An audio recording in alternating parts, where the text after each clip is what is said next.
Eh bien, nous allons rejoindre Valérie Chastelan, près de Chambéry, pour y découvrir l'un des événements proposés à l'occasion de la fête de l'énergie. Cette manifestation nationale qui débute aujourd'hui et qui se prolonge jusqu'à dimanche permet de découvrir comment faire des économies sur ses factures énergétiques. Alors bonjour Valérie, l'économie c'est par exemple, construire soi-même sa maison basse consommation.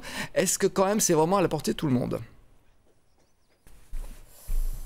Écoutez Alain, c'est une vraie révolution. Je ne sais pas si c'est à la portée de tout le monde. C'est une sacrée aventure en tout cas. Alors je suis à Bassin, au-dessus de Chambéry. On a une vue superbe, il y a le soleil qui se lève. Et je suis à côté d'Arnaud et de Sabine qui viennent de presque terminer leur maison.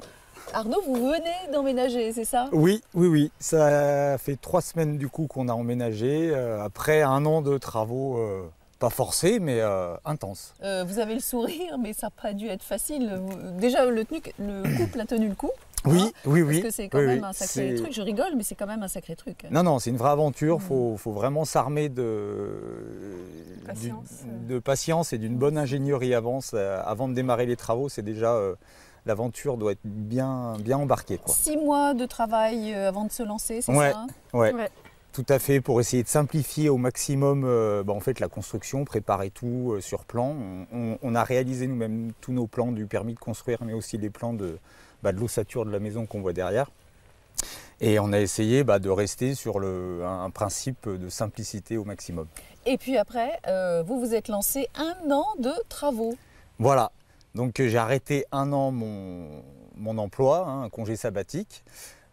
Parce qu'il y a des autoconstructeurs qui réalisent ça en même temps qui sont encore au travail, salariés. Mais là, on doit passer l'arme à gauche. Eh ben, il y en a certains qui arrêtent et au bout de 6 mois qui ont des accidents, Voilà, c'est arrivé et du coup, nous on a préféré vraiment faire un break complet et s'adonner complètement à la maison pour faire ça en 1 an, voilà. Alors présentez-nous là cette maison, ossature bois et bottes de paille, incroyable. Oui, tout à fait. Ouais. Donc c'est ossature bois normale, comme on voit partout. Sinon après, par contre, au niveau de l'isolation, on est parti sur des bottes de paille qu'on voit dans les champs. C'est des petites bottes de paille.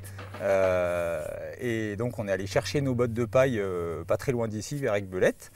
Et on les a ramenés, on les a mis entre nos montants d'ossature bois. Voilà. Et ensuite, le complexe du mur, il vient se finir avec de la terre qui nous amène beaucoup d'inertie, puisqu'on doit parler aussi d'énergie. Ouais. Et en fait, on a 20 tonnes de terre qu'on a ramenées et qui sont à l'intérieur de la maison.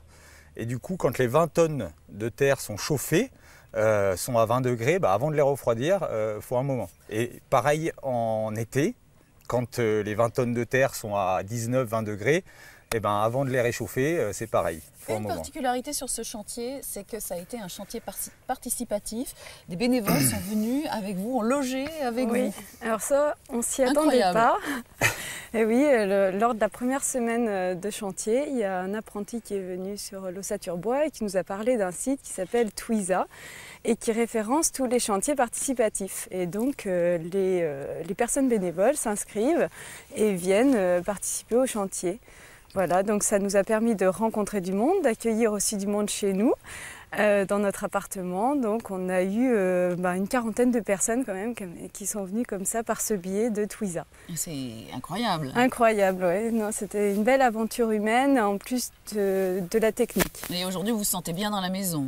Oui, c'est pas très fini, bien. Mais vous vous sentez bien. Il y a du monde derrière. Ça donne envie quand même, Alain. Je ne sais pas ce que vous en pensez, mais alors ça donne envie. Ça donne envie, mais bon, je pense qu'on ne s'improvise pas constructeur de maisons comme ça. J'imagine que pour ceux qui veulent en savoir plus, il y a une conférence d'ailleurs qui est importante ce soir.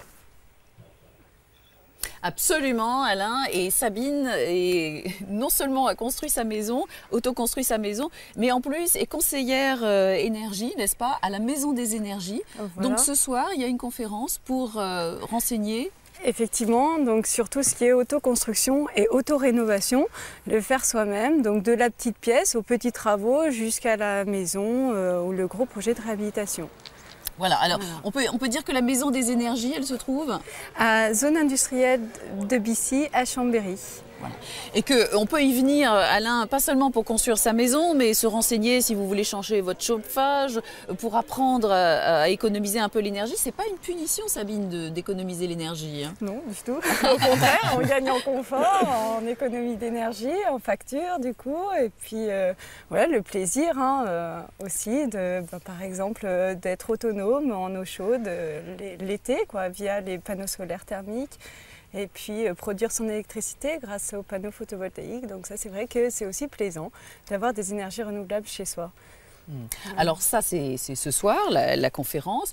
Tous les jours, vous pouvez venir à la Maison des Énergies. Et puis ce week-end, je crois qu'il y a les portes ouvertes, voilà, oui. Alors, portes ouvertes. Samedi après-midi et dimanche après-midi, on ouvre les portes de notre bâtiment, la Maison des Énergies, qui est un bâtiment démonstrateur. Oui, on a vu les images. Voilà, avec de l'isolation écologique, des énergies renouvelables aussi en démonstration, pour voir que c'est possible et comment s'y prendre. Voilà, parce que ce qui ressort de votre aventure, c'est qu'effectivement, Alain, il ne faut surtout pas se lancer tout seul comme ça.